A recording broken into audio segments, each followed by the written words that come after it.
Good morning. Thank you for showing up this morning. Thank you for the honor of getting this opportunity to present to you. We've got a pretty full plate this morning.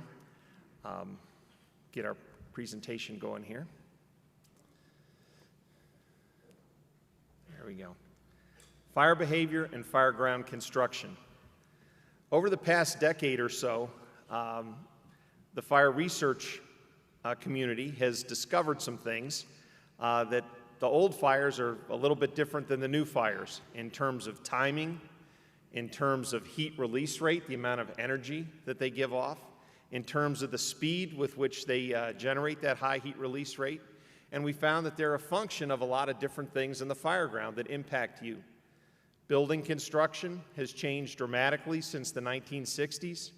The kinds of fuels that are put into our homes and to our offices have changed quite dramatically since the 1960s and continue to change every day. Alternative fuel sources, things like that. The research community has developed some improvements as well since that time. Our ability to go out into the field and measure temperature, heat flux, gas concentrations in real buildings, not just in laboratories, buildings where you operate, your work environment, where you go to fight fires. We've also now have thermal imaging cameras. You have them to work with, the researchers have them to work with, where we can get a sense of the flow inside a fire when normally we couldn't see before, so we can understand where the heat is moving, things like that. Our ability to use computer models to predict fire movement and to understand fire movement and to use them in cases where there have been line of duty deaths to get a better understanding of what really occurred.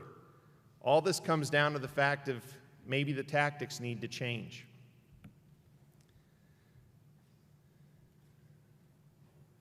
We have our outline today. Introduction, give you a little brief overview. We'll continue that. Talk briefly about fire behavior and structures. I'll introduce the Governor's Island experiments that were done with FDNY. And then Steve Kerber will get into the fire ground considerations, how you might consider changing tactics or adding tactics to your toolbox. And then we'll wrap up the research and hope that many of you can attend the workshops later today where we can go over this in more detail. Knowledge versus belief. Over time, the training books, training officers have sort of given the impression in many cases that ventilation equals cooling. Sometimes it does, sometimes it doesn't. In today's fuel-rich environment, it's turning out that in more cases, it doesn't. Actually, adding extra oxygen to complete the fire triangle makes the fire bigger, makes the hazard worse. There's a thought that exterior fire attack is only for defensive strategy. Well, currently, the way the books define it, you're defensive based on your position. If you're standing outside, it's defensive. If you're standing inside the burning structure, it's an offensive, offensive strategy. We believe that should be a different definition. It should be based on what direction are you moving in. If you're moving in, it's an offensive tactic. If you're withdrawing or moving out, then it's a defensive strategy. Basement fire attack should be from the top down. Well, you'll see today that when you think about it a little bit, you're putting yourself at the top of a chimney. And again, years ago, when most basements or cellars had very small windows, if they had any windows at all, that tactic would work very well. In modern structures, people like to have a lot of light. Walkout basements, emergency escape windows, things of that nature. Now, by putting a crew at the top of the stairs in a basement fire, if for some reason that glass should break, that could be the difference between them being alive or them being killed. You know, can you afford to take that chance? I know a number of training officers and fire chiefs to this day that have documents out that say an exterior fire attack will push fire. Never, ever do that. We hope that we'll show you some research results today to counter their opinion. Exterior fire attack will hurt victims. When we're running these experiments, we take measurements to look at the impact on the victims as well, to see, are we making it better just for the firefighters, or is this really helping the firefighters do their job even better? Is this good for the victims? And some of the thinking right now is sometimes you cut resources on an engine company to support truck or rescue operations because the thought is that venting the building and searching is the best way to aid the victims. Maybe not. And so these are the types of things that our research is addressing. Currently, you have the best gear that any firefighters have ever had in history. Unfortunately, and I should say fortunately, the total number of firefighters killed on the fire ground, in past years anyway, this has been a very tough year so far, has been going down. The bad news is, so has the number of fires. Firefighting is typically somewhat of an apprenticeship opportunity, right? You go through an academy, you get a very small amount of fire behavior training, maybe on the order of 3 hours, because the real learning is going to happen in the field, right? It's going to be the experience that you gain from a senior person in the firehouse and going to the fires. That's how you're really going to learn the craft. That's how you're really going to learn how you fight fire. Well, the number of fires are going down, so you're not getting that experience, right? So it's important to look at fire dynamics, to look at some of the research to try to fill in those blanks. Because what we see here in this disturbing trend is the number of firefighters that are dying in traumatic deaths on the fire ground per 100,000 fires is increasing. This is absolutely the wrong way to go. We want to increase your safety. What are some of the surprises? Well, I'm sure many of you recognize the graph that's under the traditional fire behavior curve. That's been in the training manuals for decades. You have ignition, you have growth, you have a fully developed fire, and then you have decay. Well, that's true for basically a fuel-controlled fire. If we have a fire that has enough oxygen to just sustain itself, it will go through that cycle very nicely. So if we have a pile of pallets in the burn building that's pretty leaky, has plenty of air, it's going to do just that. You put a pile of pallets out in a parking lot, it's going to do just that. If we have a small fire in this auditorium that doesn't spread very well, it's going to follow that same curve. But if we have a fire in someone's living room or their bedroom, the amount of energy that's going to be released is incredible. And in order to release that energy, it has to consume oxygen. And so these petroleum-based products that we have in our home, polyurethane foams, polyesters, nylons, things like that, is going to consume the oxygen and put that fire into a very early decay stage. Because our houses are very well insulated. We have dual pane windows, we wrap our houses in plastic, we have all sorts of insulation on them so that air can't leak in to keep the fire going. When the fire service arrives, in many cases, what they find is smoke. Unfortunately, in many line-of-duty death investigations that NIOSH conducts, when they talk to the survivors almost say when we got there, all we saw was smoke. They almost say it with a sigh of relief. You know, the fire wasn't so bad when we got there. And I believe that's because they think they're still in the growth stage. They don't realize they're already in the decay stage or the smoldering stage where you have gaseous fuel that's preheated and all it needs is more oxygen. They open the door, they break a window, and in 30 seconds to 2 minutes, there's a very rapid transition in heat release rate, a very rapid increase in temperature that now has the firefighters trapped or scrambling, especially if they don't have a hose line in place. So one of the considerations you need to look at is flow path. You do not want to be between where the fire is and where the fire wants to go. So what I'm showing you here is a flow path through a simple apartment configuration where the orange box is the fire room, the bedroom. It's 12 feet by 16 feet. We move down through a 12-foot hallway, and then we go into a 12-foot living room that's 12 feet by 16 feet. And then we enter out into a corridor. And the corridor, if you follow the red arrow, goes to a vent that's the same size as an open doorway, 36 inches by 80 inches. It's 24 feet away from the door to the apartment. If we go the other way, it's the non-flow side. So we're going to look at the impact of ventilating that window, the inlet, and see how that impacts the fire flow and the heat release rate and the conditions throughout that apartment. So the fuel loads that we use are real fuels. These are not training fires, these are research fires. So we're using the fuels that you encounter on a daily basis. We're using the fuels that you have in your home. We want to get a sense for how much energy, or in a sense, how much hazard in terms of heat is produced by each of these fuel loads. So the plastic trash container that we're going to use for ignition, you see is 30 kilowatts. A chair at its peak heat release rate there is about 1.8 megawatts. So if you imagine your favorite chair at home with flames 6 to 8 feet above it, That's about a 2 megawatt fire. We have next the sofa that we were using, 2.5 megawatts at the peak heat release rate, and then a king-size bed is about 4 megawatts heat release rate. I should mention at this point that the minimum amount of energy to flash over a typical residential scale room with an open door is 2 megawatts. So basically, one upholstered chair in a room that you're going to fight the fire in has enough potential energy to flash over that room. Now, how many houses do you go to that only have one upholstered chair in any given room? So we're going to look at this burn. Across the top, we see an outer view of our inlet vent. As we move over to the right, we're going to see the bedroom.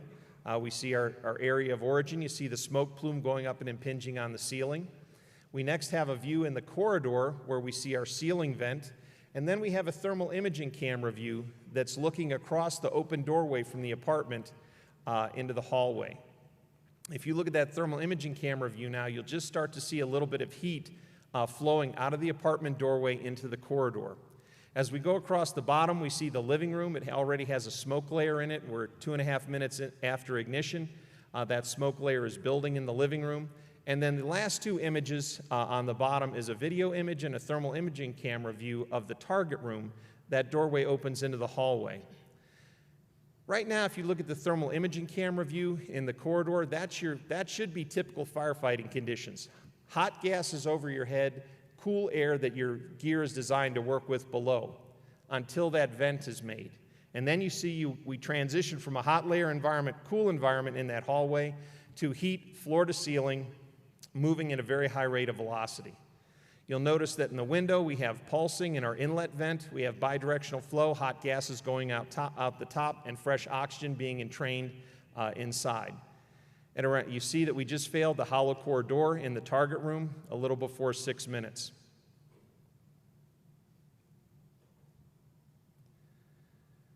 So this is what it looks like from an engineering perspective in terms of heat release rate. The heat release rate is moving along, and then you see the vertical line where we vent the window. So the heat release rate's on the order of about 2 megawatts. Once that window was vented and additional oxygen was supplied to this hot, fuel-rich environment, you see that the heat release rate within 60 seconds goes up to 14 to 15 megawatts. Right?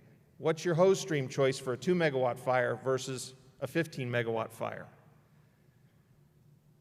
If we look at the temperatures in the bedroom, clearly before the window was broken, the temperatures, basically the higher temperatures are near the ceiling. The lower temperature, the pink down there, is 1 foot above the floor. 1 foot above the floor, we're already at 500 degrees Fahrenheit. Clearly unsurvivable in that room of origin. Notice that when the window is vented, the temperatures increase, and they are pretty much similar floor to ceiling, indicating that we have burning from floor to ceiling, a well-mixed environment, post-flashover environment, which is in excess of 600 degrees C or 1100 degrees Fahrenheit, and that continues that way until we suppress the fire. What about in the living room? Well, the temperatures in the living room, 1 foot above the floor or even 3 feet above the floor, they're on the order of about 300 degrees and down. Is this an environment that a firefighter in fully protective clothing might be in trying to crawl down the hallway to get toward the fire? Possibly. You're coming in from a cold environment, your gear's going to protect you for a little while under those conditions until the window's broken. Notice how rapidly the temperatures, again, floor to ceiling, increase so that now they're in an area that's untenable for a fully protected firefighter to be working in excess of 700 degrees Fahrenheit. If you notice that little spike that happens right around 6 minutes, that spike is from when the door collapsed to the target room and the oxygen that was trapped in that target room flowed out into the hall and burned in the living room. Again, these fuels are very reactive to oxygen. And here's another important thing that people don't consider in many cases. It's a change in the heat transfer rate to the firefighter that's driven by the hot gas velocity. Before the window's broken, that red line shows that we have a velocity of about 8 miles an hour, 1 foot below the ceiling. And the other two lines at 4 feet below the ceiling or 4 feet above the floor and 1 foot above the floor, you see the velocity is very low. So that's the area where you would be crawling.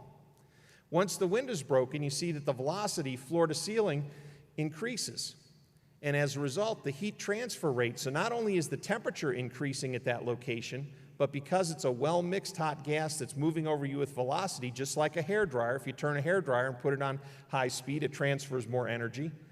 Same kind of thing in this hallway. More energy would be transferred, reducing your time for a safe escape. The other thing to note is the amount of unburned hydrocarbons. So what are we talking about, unburned hydrocarbons? Well, typically, wood doesn't burn, right? The base material itself doesn't burn. It has to be heated and pyrolyzed, broken down into other fuels to burn.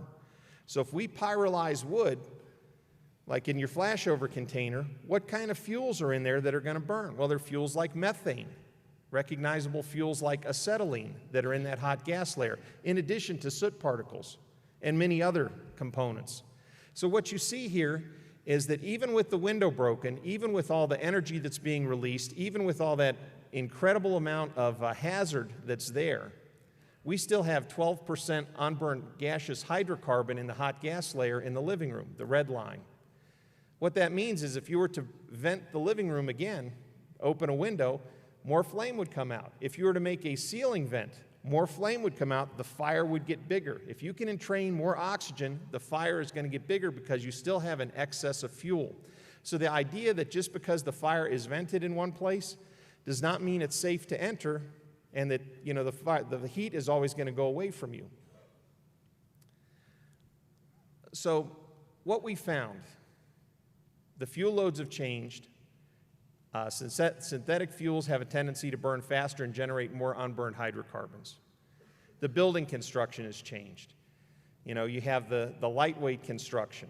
We have all sorts of insulation. And what we're finding in the research is that even the new dimensional lumber is not the same as the old growth lumber, if you will.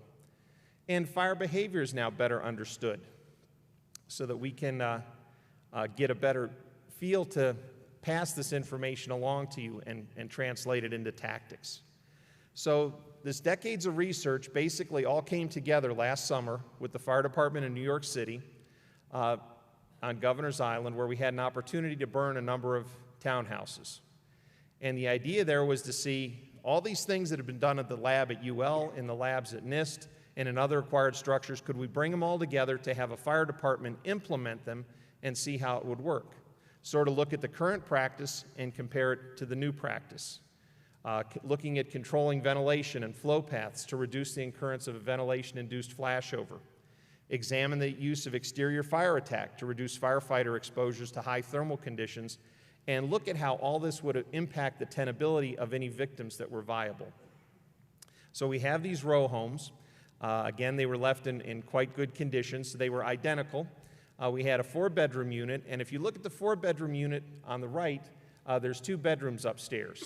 And one of those bedrooms we would keep the door closed, and one of the bedrooms we'd keep the door open. We'd start the fire downstairs, and we would see how the conditions would impact a victim, if you will, in each bedroom.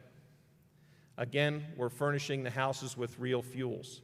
The first floor, we have a living room area, we have a kitchen area, and an entrance to the basement. Again, real-world furnishings, carpeting, furniture, kitchen cabinets, things of that nature for our fuel loads. In the basement, we also did a number of tests in the basement to look at flows up the stairs, look at the best way to attack basement fires. So we had a living room area, and then we also had a bedroom area. And we erected a wall between the bedroom area and the living room area, and we started fires in both. And the idea there being is that if the firefighters introduced a hose stream through that 30-inch window that's right above the sofa in the upper left-hand corner, we knew that hose stream couldn't directly impact the bedroom fire that's in the rear of the basement. So how well would it work? Or conversely, if the firefighters came down the stairs in the rear and introduced a hose stream, how would it impact the basement as a whole? Again, you see that it was unfurnished wood floor assembly, so we had plenty of fuel just in the wood flooring assembly by itself. And there you see an example of some of the furniture, as well as the 30-inch window on the front side of the house and the entry doors, basement doors on the rear of the structure. So they were 2-story townhouses in each case with a full basement, approximately 850 square foot per floor, concrete block walls exterior, and the interior was all wood frame construction with a wood floor assembly.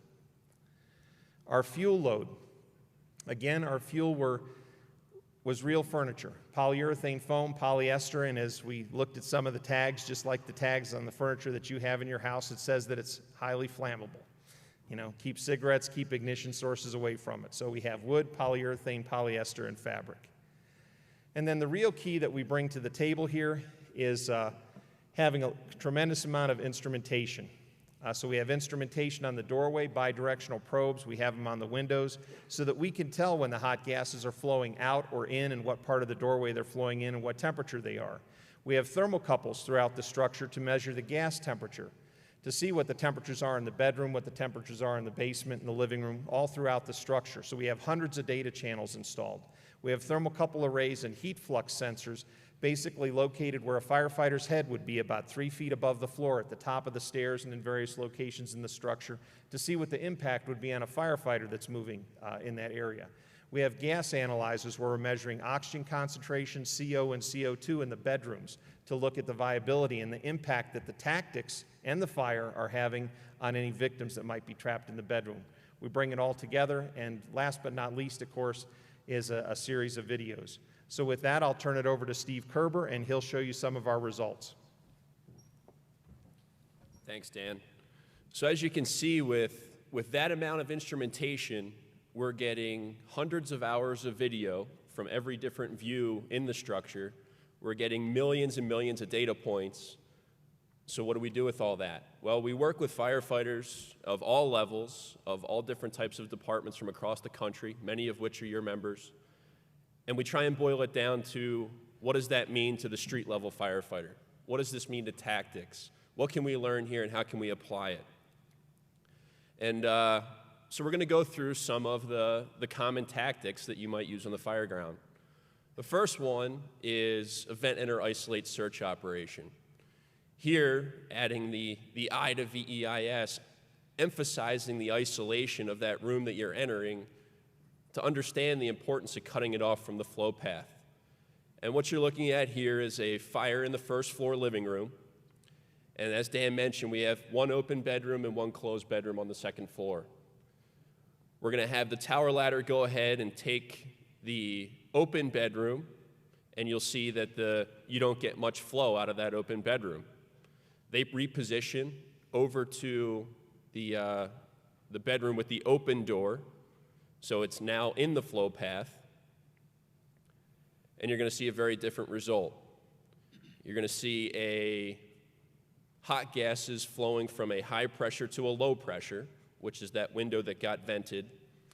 And the thing that we have here is we have a cable running through the firewall from unit to unit attached to the doorknob, and you're going to see that we're going to be able to pull the door to that room closed, simulating a fire crew isolating that room, and you're going to see how conditions change.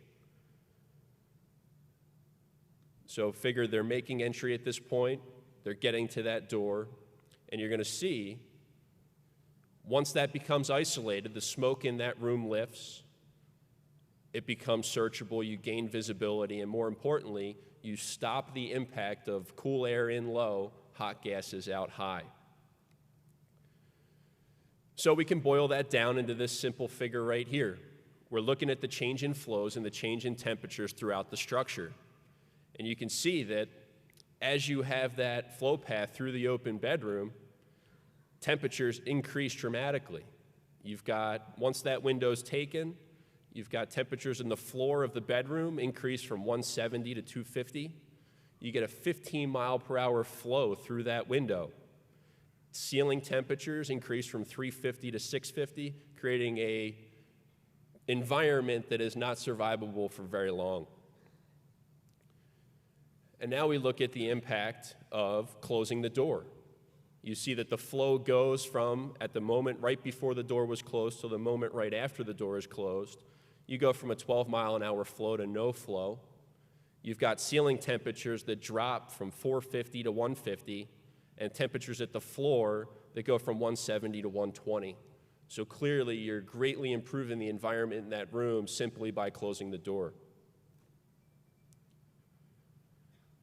Now we want to look at the impact of water through an open front door onto the living room fire. So you've got a living room fire with the front door open. Front door being the source of air is going to increase the size of the fire in the living room.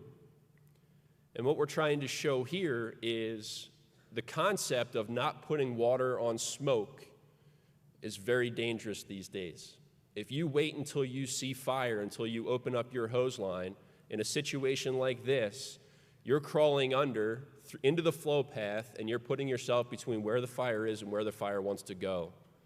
And here we're showing that you can gain the upper hand in that structure fire by starting your fire attack prior to moving through that front door using the reach of your hose stream. And especially the folks that use smoothbore or commonly use straight streams, when you've got a reach of 50 plus feet, you got to take advantage of that.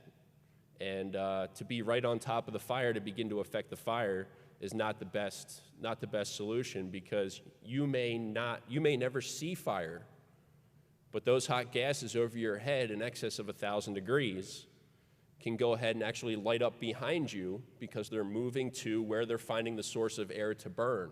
If it's too fuel rich in front of you, you may see nothing but black, and ultimately the folks outside would see it light up at the doorway because that's where the fire triangle is taking place. Here's what it looks like. So we're looking at just over 20 seconds of water, and applied as they moved up the steps into the structure. And you're looking at living room temperatures on the back of the house dropping from on the order of 600 down to 350, really controlling the environment. Bottom of the steps decreased from 1,800 degrees to 800 degrees with that small amount of water. Again, gaining the upper hand, taking the energy out of the fire to go ahead and move into that fire and completely suppress it. Another, as Dan mentioned, the importance of basement fires. Positioning yourself above where the fire is and the hazards associated with that. Here we're flowing at 180 gallons a minute into the top of that stairway, protecting the stairs. We've got a basement fire below that, as you can see in the left view there, is well involved. And we're looking at what's going on and the ability to, let's say, protect the search that may be taking place above the basement fire. We go ahead and flow water for a period of time, and then we shut it down. And you're looking at those hot gases flow up those basement stairs. And we're going to go ahead and now look at the conditions that occur in that structure as we're protecting the stairs. So you can see nothing happens to the basement. So that water is not going down the basement stairs, making a turn, making another turn, and landing on what's actually burning. You're basically just trying to cool the gases as they come up the chimney, flowing from the high pressure in the basement to the low pressure, which is the open front door that you came in through. And you can see that the top of the stairs cool off from about 600 degrees to 400 degrees. So still very hot at the top of those stairs. You're only going to be able to take that for a period of time. Looking at the bedrooms on the second floor as you're trying to improve conditions for victims. It only decreases from 225 to 210 in the open bedroom.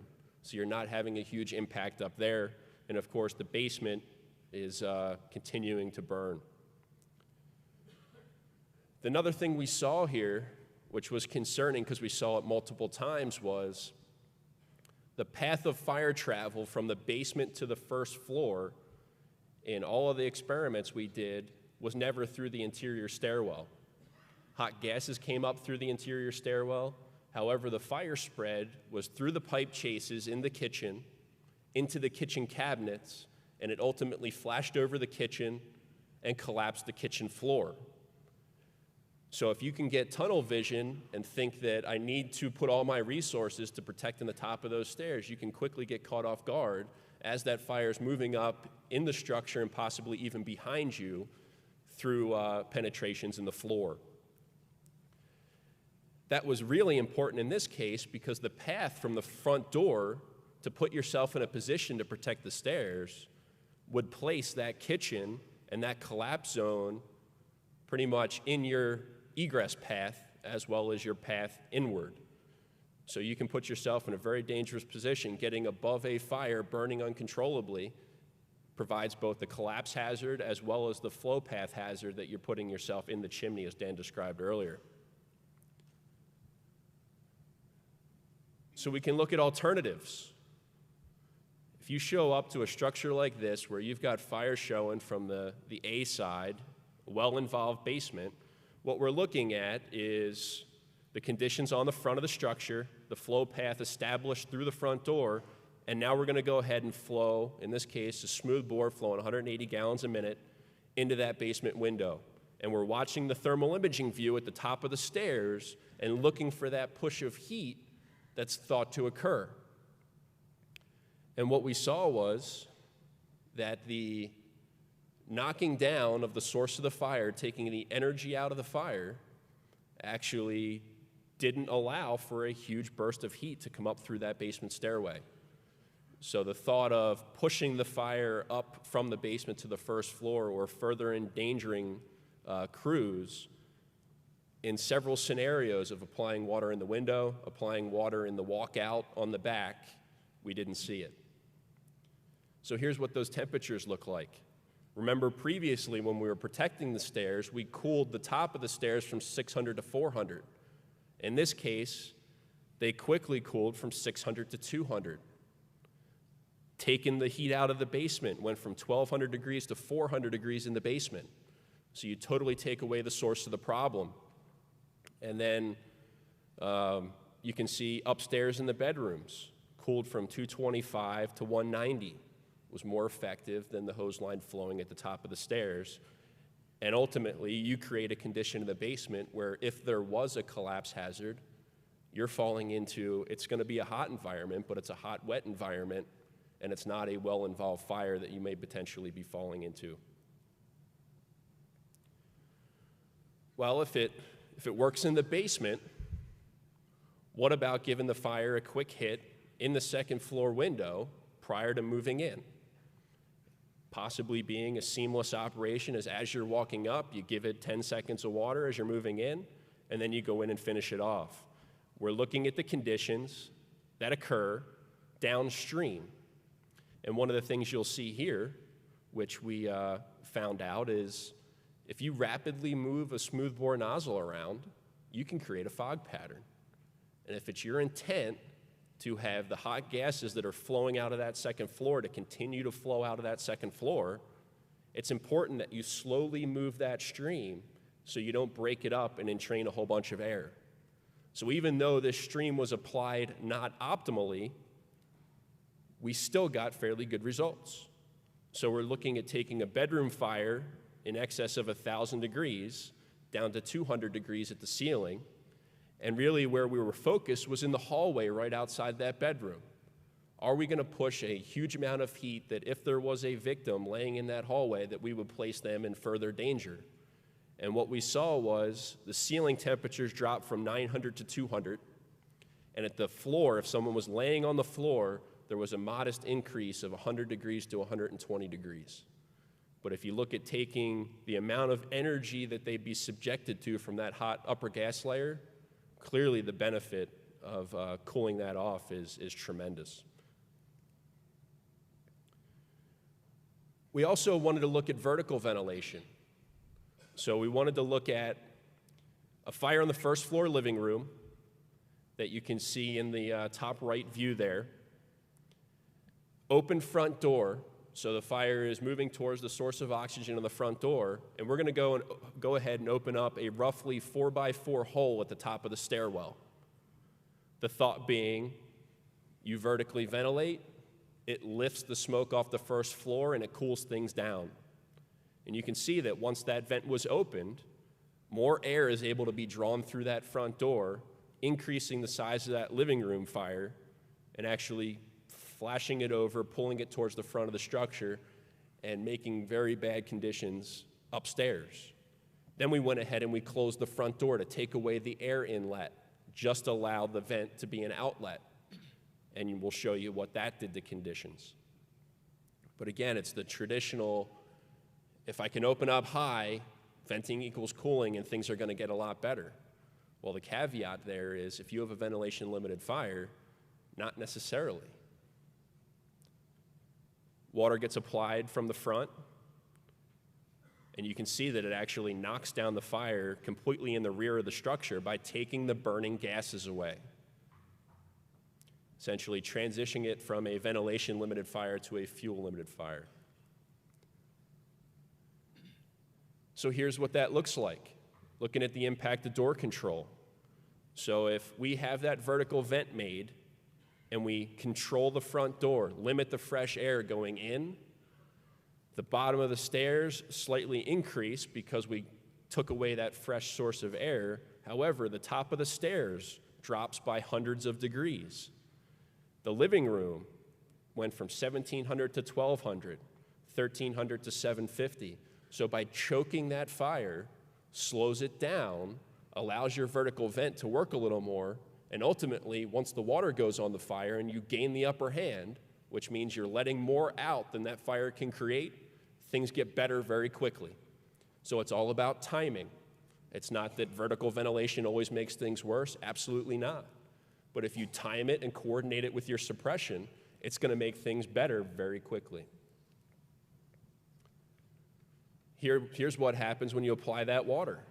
So you apply that water from the front door, 25 seconds of water, and you can see the living room temperatures plummet from 1,500 to 250, and ultimately the top of those stairs from 1,200 to 400 in 22 seconds.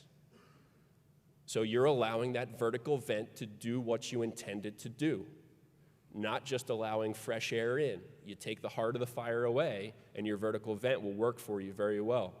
Look at the open bedroom drop from 1,500 degrees to 100 degrees in 20 seconds when you allow that vent to do what it's meant to do.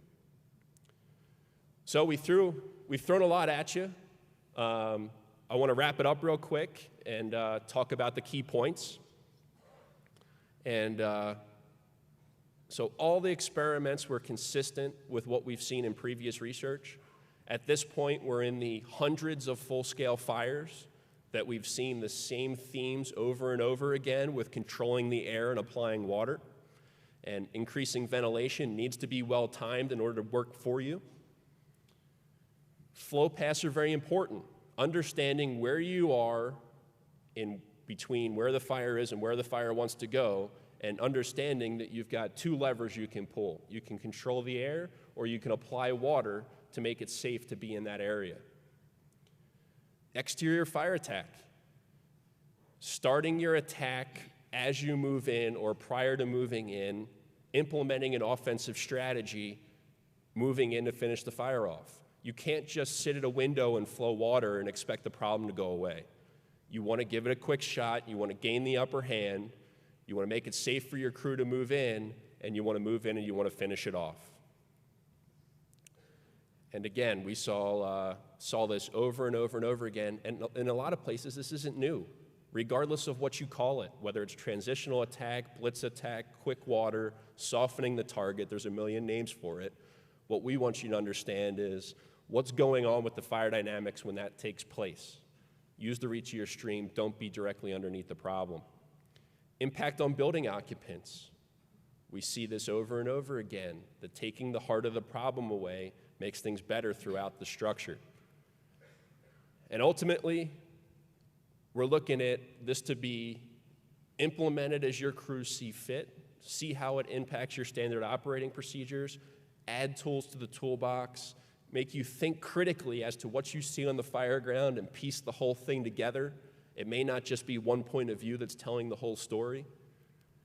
And hopefully we interested you enough with the scratching of the surface here. Dan and I both have a website that you can visit to get a whole lot more information. But where we would love to see you is the workshop this afternoon, as well as the workshop Saturday morning. We can really get into it, answer a lot of questions, talk about your concerns, talk about success stories, and really be interactive the next couple days. Thanks a lot.